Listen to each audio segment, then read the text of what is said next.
Do you want to maximize your success with NCUA? Join Mark Treichel as he shares with you the insider's view on passing your exam with flying colors. The With Flying Colors podcast is sponsored by Credit Union Exam Solutions by Mark Treichel. If you would like to work directly with the Credit Union Exam Solutions team and receive support to optimize your results with NCUA so you save time and money, visit us at marktreichel.com to find out more.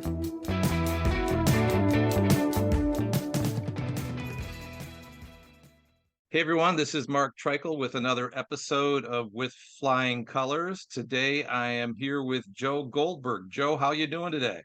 Doing well, Mark. Thank you for having me here. Yeah, glad to have you. And today we're going to talk about the CFPB's Small Business Lending Rule, which just went into effect. It was just published, Joe said, in the Federal Register. But Joe's been on is a part of my team. He does other things as well, but he has done a couple of previous podcasts. And Joe has been a lawyer for 40 years. He has taught consumer law until about a year and a half, 2 years ago. He was at NCUA and was in charge of the consumer compliance arena at NCUA, fair lending, HMDA, etc. And Joe's a tremendous resource for me and my clients. And we've got a couple other great podcasts. And I'm really looking forward to chatting today with you, Joe, about the CFPB's Small Business Lending Rule, which again, when did that go in effect? It became final and published in the Federal Register on May 31st of 2023. May 31st, and we are recording this on May 31st. So this is just in time podcasting, I think is what they call it. Very good. All right, so what is it that we want to talk about relative to the small member business lending rule, Joe? Well, I want to do something of a high level discussion about it because it's extremely detailed. We don't have the time to go into all the excruciating details, but I'm going to go over a little bit of the background and the purpose of this particular rule, a little bit of an overview of coverage and collection and the reporting requirements, the compliance dates, because there's a lot of lead time for actually having to comply and collect and report the data.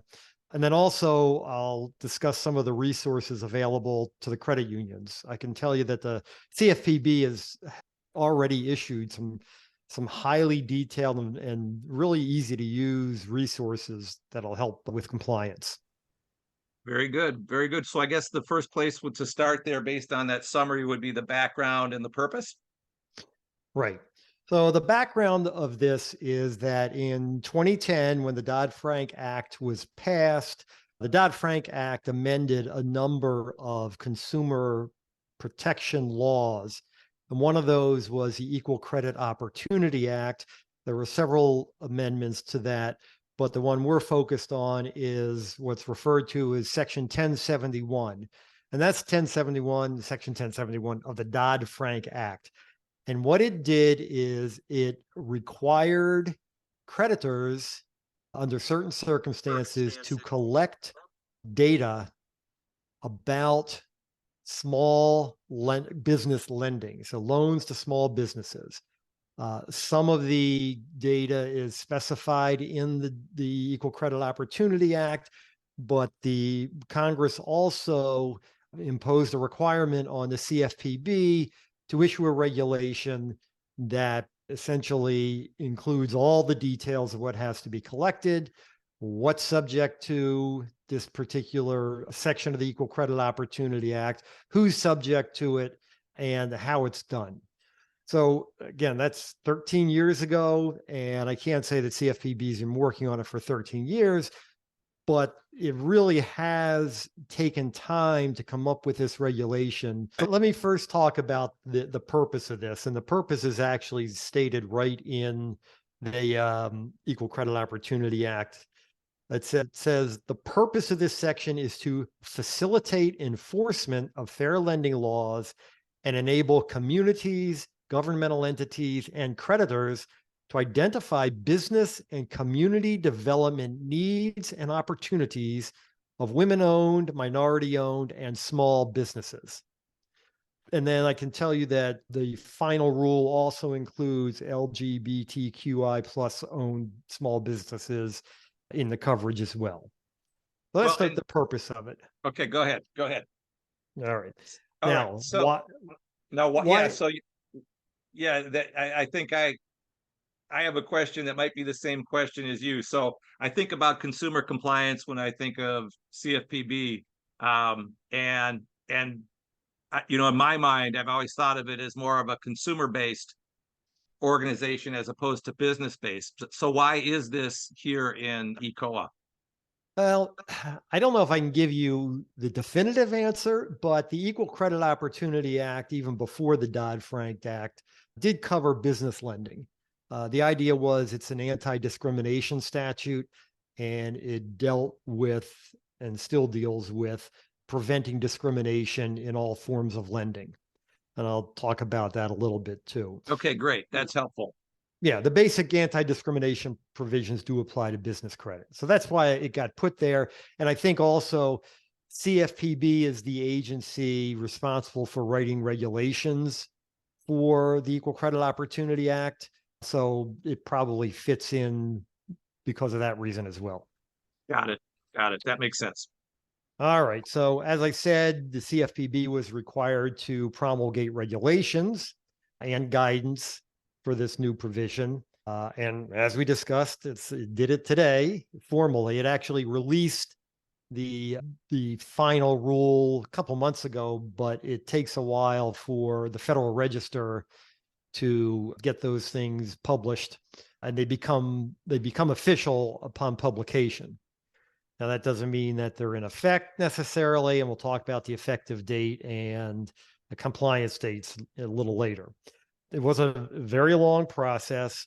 There was a lot of study done by CFPB. There was a proposed rule. There was a lot of feedback that was obtained from industry, from fair lending organizations, and that all went into the mix for this final rule. Now, I did mention the effective date, and just so you're aware, the effective date is 90 days from the date of publication in the Federal Register. So by my calculation, I believe that's August 29th. Got it. So end of Give or August, take. it will become effective. Got it. Right. But again, effectiveness and compliance are two different things, and I'm going to spend a little time on compliance, and I think you'll see why. Okay. It issued a number of guidance and other documents to help with this, as I mentioned before. One of them is the Small Entity Compliance Guide. It issued that in mid-May, so it actually came out before the rule was published in the Federal Register. And then there's some other aids that help as well. But I do want to highlight the Small Entity Compliance Guide, because even though it says small entity as part of the name, it's something that has the types of information that'll be beneficial to anybody who's lending to small businesses and who might be subject to this rule. So I'm going to talk about the creditors that this rule affects, the transactions that are included under the rule, the data that is to be collected, and as I mentioned, the compliance dates. And also go through what some of the other CFPB resources are. And Mark, I don't know if you'll make that the link to the resources available. I can do that. Yeah, in the show notes, I'll make a link to anything that you've provided here. Okay. Now, the final rule is over 800 pages long, which sounds fairly daunting, but I can tell you that over 700 of those pages are background and explanatory information. It talks about... Joe, let me interrupt there for 1 second. So that 700 pages, would that be like the equivalent on the NCUA rules that I'm familiar with? There's the preamble where the NCUA board discusses the whys and the hows and how we got here and the things we've considered. And then there's the actual regulation. So is that similar here? Exactly. That's what these 700 pages are. They tell you how they ended up where they ended up. The text of the rule is actually roughly 15 pages. And then there's another 80 pages or so of official interpretation and appendices, which are part of the rule, but they're separate from the actual text of the rule. Those explain what the text means. So if you do go to read the rule, the 15 pages or so at the end of that 800 pages are really what you're focusing on. But the benefit of the other 700 pages is if you have a question about what something means, a lot of times that explanation is in that preamble. Got it. All right. First of all, who is covered by the rule? And when I talk about who, I'm talking about the creditors. So, financial providers, it's depository institutions and others, financial services entities that originate, let me put this in past tense, that originated at least 100 covered originations to small businesses in each of the 2 preceding calendar years is a covered financial institution. So if you're making these small business loans, and as I said, if you do over 100, or at least 100, it's 100 and over, excuse me, for year 1, and then another 100 or more in year 2, in year 3, you have to report. So let me just throw this in here because there's all sorts of wrinkles. So I'll talk about this wrinkle. If there are multiple entities involved in the origination of this covered loan or covered credit, only the last financial institution with authority to set the material terms is required to count the origination. So not every entity has to count that toward the 100. Got it. So let's pause there. Putting that in credit union speak, that would be a loan participation or an eligible obligation situation, which would likely, the last one would likely be the only one, and that would be the loan originator, the one who originated the loan and then participated it out to 5 or 10 credit unions or what have you. Am I on the right? Are we on the same page there? Absolutely. Absolutely. Okay. So if the credit union would use a QSO to handle the transaction, but the credit union has the right to change the terms before it becomes final, then it's the credit union who has to report. But if that authority is handed over to a QSO or someone else, and the credit union doesn't have the authority to change those terms, then it would be that other entity who is required to count the transaction toward the 100. Got it. That makes sense. All right. So, and let me just say this, as I mentioned, if you do 100 or more in year 1, 100 or more in year 2, the credit union has to report in year 3. However, if in year 3 you only do 50, then year 4 and year 5, you do not have to report because you don't have 2 preceding years where you've met the threshold 100. Interesting. So you could roll on. Very simple concept.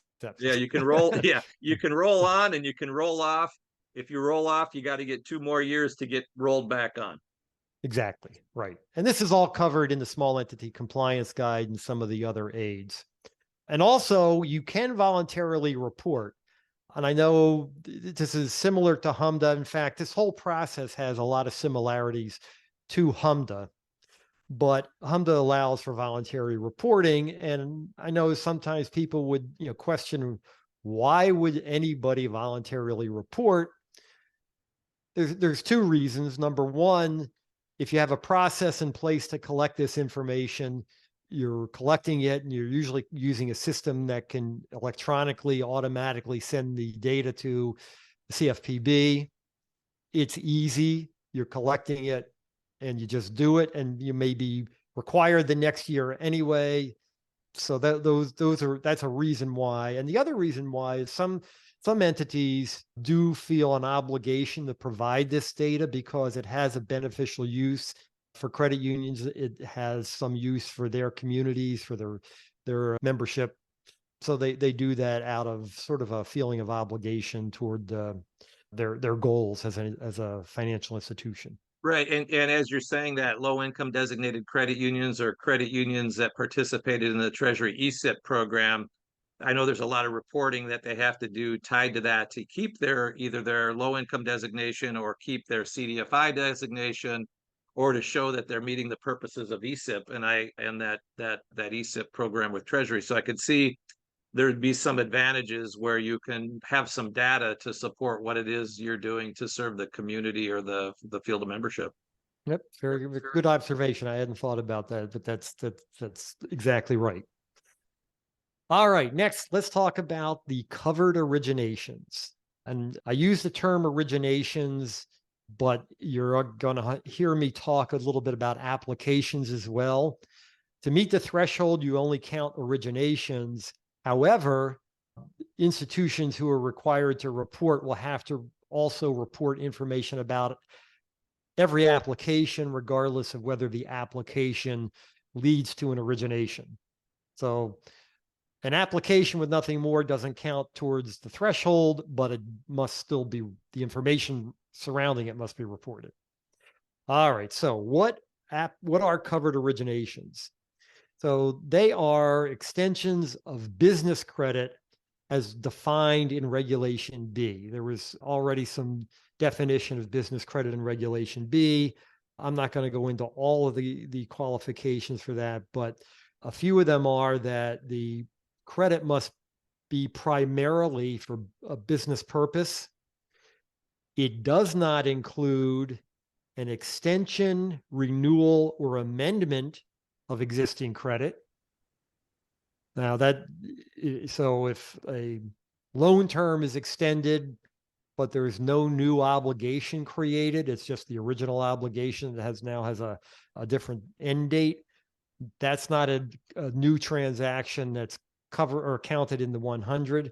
However, if there is an existing obligation and there are new terms and the creditor has the borrower, they terminate the first obligation but enter into a new one to replace it, that is a new origination that would be counted. And there are examples of these in the job aids that I've talked about.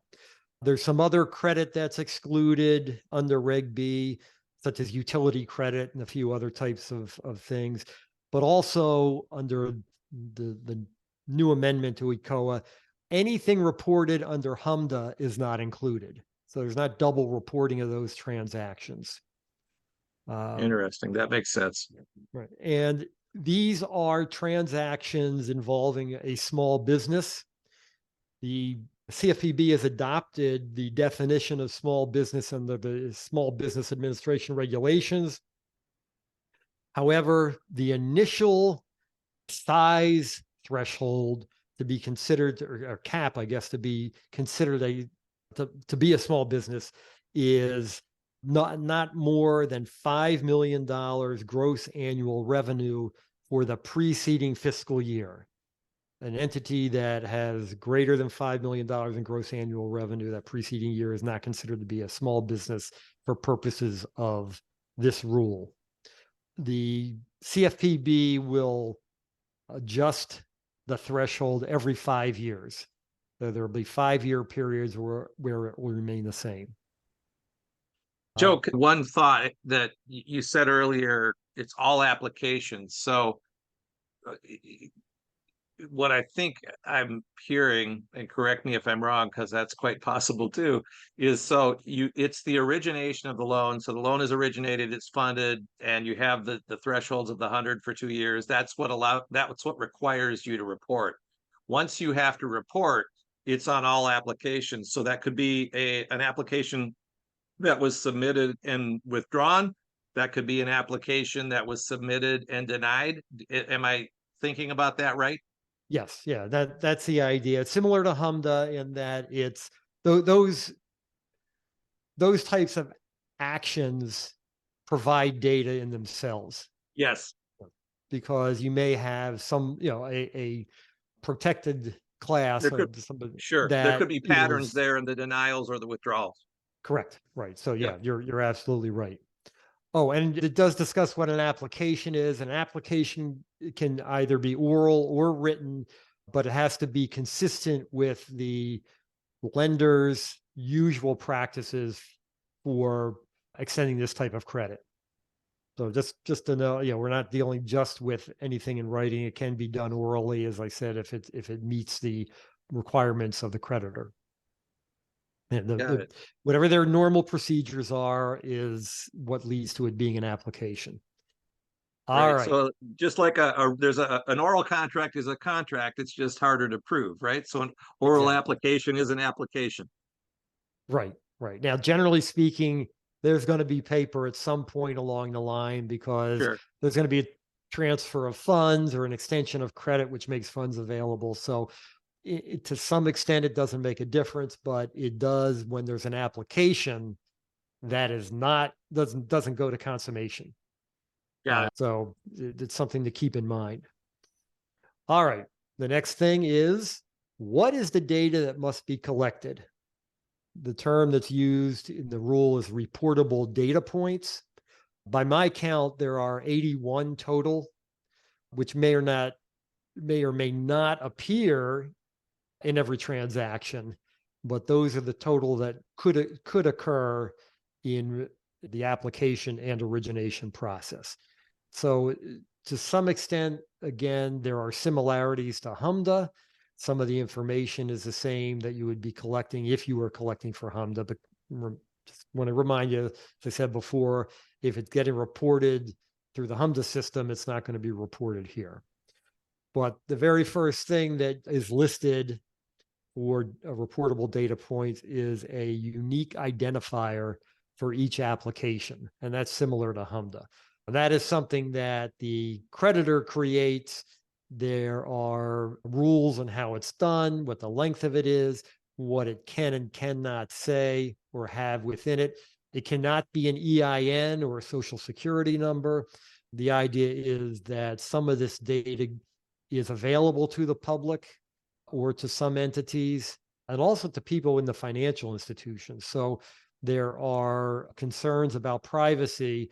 So not all the information can be shared, and also the type of information has to be collected in such a way, or some of it, so that it doesn't personally identify individuals involved. So Joe, as you walk through that, I'm kind of channeling if I was working out in a credit union, and let's say I was at 80 originations this year, or let's say I was at the last 2 years, I was already at 100, and I know I'm always going to be going over 100. It almost seems like the first thing I'd want to do is figure out these 81 reportable data points. And am I already gathering those, right? Odds are I probably am only gathering a percentage of them, pick a number, or I'm getting something similar to what's asked and maybe defined slightly different. So the data I'm gathering is likely to potentially change. What's your thoughts on that statement? I think you're right. It'll change in the sense that there will be additional data that has to be collected. Now, there is a filing instruction guide for this. It's already been issued by CFPB. There is a multi-page chart for each reportable data point. With it's in chart form, but it has a whole lot of text in it explaining each one. So it may sound daunting to you, but with the materials and aids that are out there, it's really not going to be that difficult. And there already is a system in place for reporting. And like the HMDA system, collection can be tied to that system to make it easier for you. Got it. Well, it might be the first lift. The first lift will probably be a heavy lift, reading through it, understanding it, digesting it, and as clear as CFPB thinks. It's kind of like back when we were at NCUA, right? We wrote a regulation, we wrote a preamble. It was perfectly clear to us, crystal clear, right? Then we issued it. The real world kind of tells us it's not quite as clear as we thought from our vantage point. They've probably worked out a lot of those hiccups, but as it gets getting this off the ground, I think there might be some I don't want regulatory burden, but burden just to kind of get it done and get it right. Yeah, absolutely. I think from what I can tell that CFPB has learned a lot of lessons from the HMDA process and has used what they've learned in creating this process. So that's good. Some of those hiccups won't occur, but it doesn't matter. You're exactly right. The first day somebody encounters something, they ask a question, and then the regulator who issued the rule says, we didn't think of that. So yeah, there will be some of that. Exactly. Hopefully not much, but we'll see. And then I'm not going to go over what all of the data points are, but some of the things are pretty common. Name of the applicant, date of application, method of application, type of credit, the credit purpose, amount sought, the action taken, the reason for denial if there's denial, pricing information, census tract information, ethnicity, gender information, and a whole lot of other relevant bits of data to the process. Again, this is not the time and place to go over all of them, but as I said, there are a lot of resources for you. I mentioned this briefly. There is what is being referred to as a firewall, and that is part of the regulation that has rules about who within a financial institution can access certain types of information collected. Obviously, not everybody in a financial institution has the need to see personal identifying information. There obviously are some that will, and there's no restriction in them having access to it. But the rule wants to make sure that this information is only in the hands of people who actually do need it. The whole idea is that the information is not going to be used improperly. These rules are pretty specific, but they're pretty easy to follow. And again, they are in the Small Entity Compliance Guide, so you'll be able to see those. And anybody who reports HMDA data should be aware that a number of the pieces of data are actually made available to the public. So similar to HMDA, the financial institution is going to have to make some of this data public. It's not going to identify who it relates to, but there'll be some gross information available so people can see what the lending patterns of the credit union or whichever financial institution is involved is. Record retention is 3 years from the date that the register with all this data is to be submitted to CFPB. So if the date for reporting is X, it's the date it's supposed to be reported, not if you actually do. If you report late, that 3-year record retention still refers back to the date that the register is to be submitted to CFPB. The reporting is annual. It's on a system that CFPB created. And the reporting date is June 1st of the year after from which the data has been collected. So if you collect data for 2025, the reporting date is June 1 of 2026. So Joe, stop there for 1 second. So we get to the end of 2023, and I'm a credit union, and this year I had 110 originations. So 2023 was 110, and 2022 was 105. I've hit that threshold to report, so I would report in June of 2024. Correct. Now, in reality, that's not going to be the dates that we're going to use because with the compliance dates, it's actually pushed out a little bit further. But that's the idea. You collect for a calendar year, and then the following June 1st is the deadline for submitting the data. Got it. Okay. All right. So there is as I mentioned, a filing instruction guide, which contains all the details about reporting, about the system that's being used, how to use the system, how to collect the data. There's a lot of help with that. So that's pretty good. All right. Now we're going to talk about probably what's the most confusing part, and that is the compliance dates. So we now have an effective date of August 29th of 2023. However, the compliance dates are different than the effective date. And here's what CFPB did. They took into account the burden that this is going to create on financial institutions, including credit unions. So CFPB created 3 tiers for institutions, covered institutions, for complying with the rule.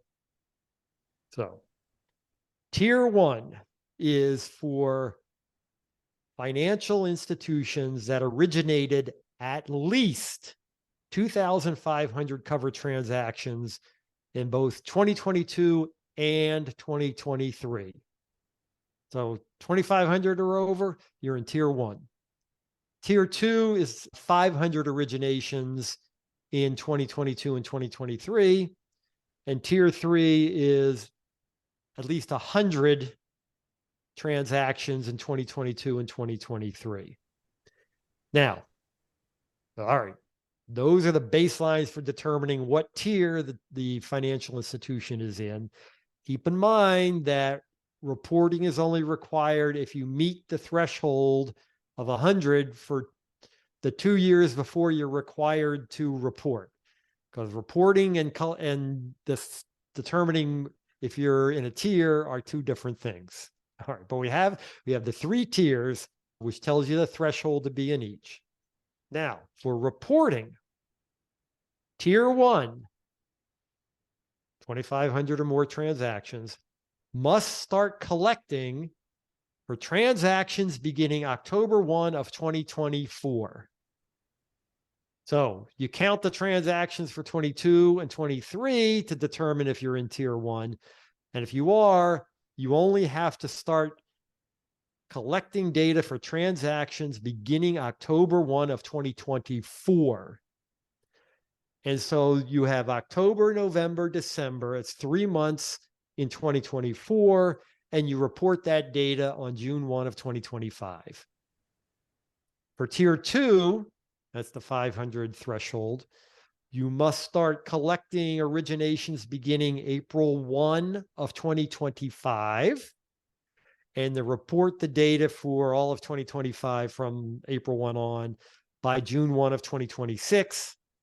And for tier 3, this for the smallest number, smallest threshold number of 100, you must start collecting transactions beginning January 1st of 2026. And you're going to collect for a whole year and then report by June 1st of 2027. So there's a long burn-in period for all the tiers. That's good. So let me kind of jump in here. So, in my mind, credit unions are likely going to fall into one of 2 categories. A, they don't do commercial loans, or they do commercial loans, small member business loans, and they have less than 100, so they're not even in any of the 3 tiers. The other likely scenario is that they have over 100 but less than 500. So those credit unions that will have to report likely will be in tier 3. So they likely won't have to start collecting data till 2026 and reporting in June 2027. So that is if there's a silver lining to this, they've built in a good transition period. Right. I think that the CFPB has learned some lessons over the years.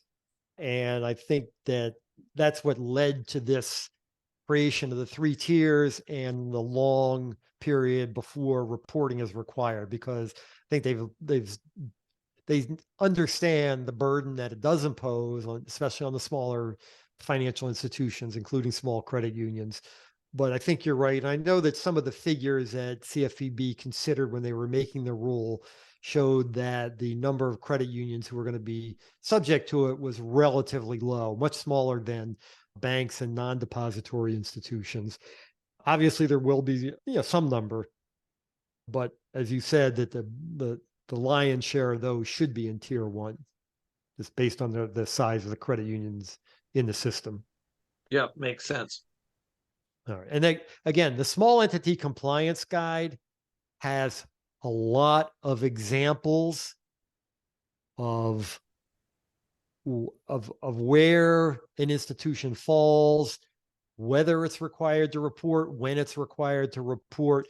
So they've taken into account a whole lot of the different potential scenarios for that. Because as I said, to me, it's the most confusing part of this rule. But luckily, there are these resources out there, and you have enough time to start to figure out where you as an institution fall. So this is probably a good time to segue into these resources I've talked about. I've mentioned several of them, but let me go through what so far is the entire list of resources that you should consider looking at if you find you fall within the rules prescriptions. First one is the final rule itself. As I said, it's not that hard, or it's not that long in terms of the actual rule and the official interpretation. But as I also mentioned, if you do have a question about the meaning of something, a lot of times it will be somewhere in that 700 pages. Now, you may say, wait a minute, I still have to go through 700 pages to find this? You do, but CFPB has issued a table of contents for the final rule. It's many pages long. They've broken it down into as many potential pieces as possible. So you don't have to scroll through all 700 pages to find what you might be interested in. You have a table of contents that will pretty much point the way where you need to go within that rule. So that is a huge help to anybody who needs to start figuring out some of the details of the rule. I mentioned the small entity compliance guide, and I'll say it again, just because it says small entity doesn't mean if you're big, you shouldn't look at it, because it really does a good job of explaining a lot of the things I've talked about. There's an executive summary. That's always helpful if you need to talk to management about things, explain the rule. There's a good succinct description of the rule and what's required in there. There's a separate document with key dates. That's for compliance and reporting. There is a data points chart. As I mentioned, it goes through every single one of the potential reportable data points, explains them. There is a sample data collection form, and you can use it. It will be helpful to you because it has all the data points laid out, and it's the type of thing that you can adopt if you're going to be subject to the rule, to help you figure out what you need to collect and make sure you have it all. And then there is, as I mentioned, the filing instruction guide. If anybody deals with HMDA, you'll know that there's been filing instruction guides issued annually for HMDA for a whole lot of years now. This is the same thing, and I'm sure that there'll be, anytime there's changes, there'll be a new one issued for a new year. Now, where do you find all these? Mark is going to attach the link or make the link available to you, but I can tell you, if you have some familiarity with CFPB's website, which is consumerfinance.gov, consumer finance, all one word. Near the top, you go to compliance, then you go to compliance resources, and you'll see an entry for small business lending collection and reporting requirements. If you click on that, all these resources I just mentioned and a whole lot more are right there. So they're all in one place. But once you figure it out on your own or through what Mark's going to provide for you, it's all right there. And with that, that's all I really want to go through. There's a way too much detail for this to be comprehensive, but I think it gives you the flavor of what you're going to have to deal with. And I really do want to emphasize that I don't think it's going to be as daunting as it may sound. You know, I worked at NCUA for a number of years and had a lot of contact with credit unions and to deal, and the trades to deal with CFPB regulations. And I know the kind of frustration that credit unions have with some of those, but I have a feeling that with what they've done with this one should be a whole lot less stressful for the compliance officials in the credit unions. Now, Joe, I think you're right. I think they have a lot of information there that you pointed out to, and we'll have that in the show notes. I'll repeat kind of what I said earlier. My big takeaway is those data collection points, and hearing that they have a sample data collection form. If I was out working at a credit union in member business lending right now, I would be jumping right to that sample data collection form. And I may put a separate link just to that one because it has particular interest to me. I think what I'll do, Joe, is I'll take a look at that one and maybe we can do a short follow-up down the road once we know a little bit more about how this is going to all play out. But this is a fabulous introduction to it. And Joe, I want to thank you for your time today, sharing this wisdom with my listeners. Thanks for having me. I'm glad to do it. You got it. Thanks, Joe. And listeners, I want to thank you for listening. Hope you'll listen again soon. And this is Mark Treichel signing off with Flying Colors.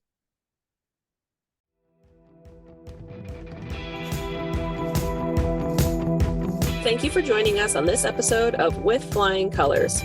Subscribe on your favorite podcast app to hear future episodes where subject matter experts of all varieties will provide tips on how to achieve success with NCUA. If you would like to learn more about how we assist credit unions, check out our services at marktreichel.com.